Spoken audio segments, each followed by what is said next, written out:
Hello again, everyone. Welcome to Washington Gun Law TV. I am Washington Gun Law President William Kirk. Thanks for joining us.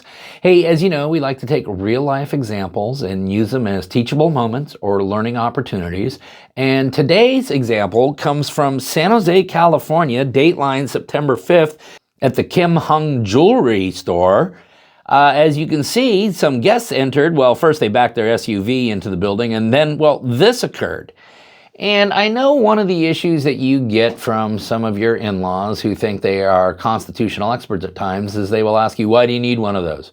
Why do you need a magazine that holds more than 10 rounds? Why do you need a semi-automatic rifle? Of course, they'll call them assault weapons. Well, today, I think, is a wonderful opportunity for us to use this example from San Jose as a teachable moment. So today, let's spend a few minutes and let's have another discussion about why everyone needs a high-capacity magazine. Volume 2.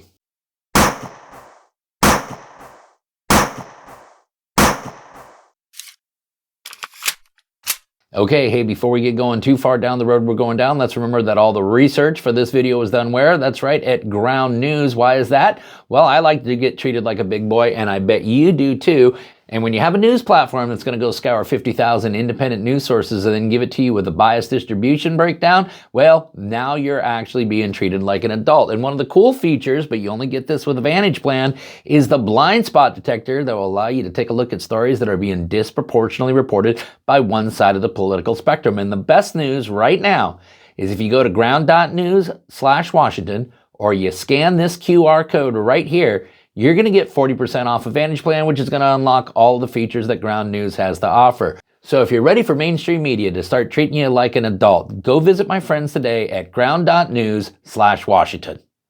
Okay, America, we are going to go back to the Kim Hung Jewelry store there in San Jose, California, dateline September 5th. But before we go back there, I would like to point out that we did volume 1 of this video back on July 22nd of this year, and that was a jewelry store in Anaheim, California. So for those of you who think that Gavin Newsom is going to make a wonderful president someday, here's a sneak preview of what America will probably look like under a President Gavin Newsom.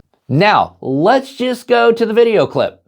Okay, well, we start with the grand entrance by running a car, of course, through there, and then everyone comes through. Now, I want you to notice right here, we're going to stop it for a second, but literally everybody who's entering the store here is armed with some kind of a weapon, whether it's an axe, a hammer, or whatever. And they are clearly smashing things. They are clearly committing a robbery here, all of them. Now, I also want you to, we're going to go back and we're going to pause it right here. I want you to count and see how many individuals we actually have in the store at this time. I am counting 16, okay? I'm counting 16 individuals. And as we continue to run, I also want you to then notice right here as one of these people begins to exit right here. Oh yeah, here he is pointing a firearm at one of the store employees. So at least one of these individuals is armed with a firearm and possibly more. And then, of course, after the store is completely clean, and you can see now the counters here are literally completely emptied out. And I should point out that an 88-year-old store owner was shoved to the ground and seriously injured during all of this. Okay, so the two questions we're going to be asking ourselves today is, number one, was lethal force authorized in this situation? And number two, why would anybody ever need one of these? Okay, let's go over when we can use lethal force in general. Now, I get this is California, so take it for what it's worth. But in general, since this video is meant for all of you nationwide, we can use lethal force in one of 4 situations. Number one, we ourselves are in imminent threat of death or serious bodily injury, which I can honestly say is a high probability since all of these people have already run a car through the store, have come in, many of which are armed, one of which is at least armed with a firearm. Number two, somebody else in your presence is an imminent threat of death or serious bodily injury. Well, this would go for every single store employee because their fellow employees would all be people in their presence who would be in that same imminent threat of death or serious bodily injury. Number three, you have a felony being committed upon your person. All right, now this is a robbery, but here's the deal. It's not the store that's being robbed. Okay, it's the individuals that are being robbed, because robbery is when you either threaten the use of force or you use force to then take the property of another person. And while the property may belong to the store, the acts of violence or threats of violence are committed against who? That's right, the individuals. So all of these individuals have a felony that is being committed upon their person. It is the felony of robbery. So far we are 3 for 3. The final way we get to use lethal force is if a felony is being committed inside our home. Now, some states may see it a little differently, but for the purposes of today's what if, okay, we already know that yes, number 1, number 2, and number 3 are all methods by which lethal force could have been authorized. So do these store owners have the lawful authority to use lethal force? In all likelihood, yes, they do.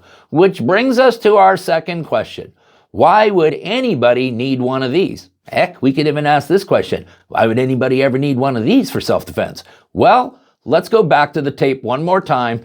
And really, I think that this slide right here sums it up best.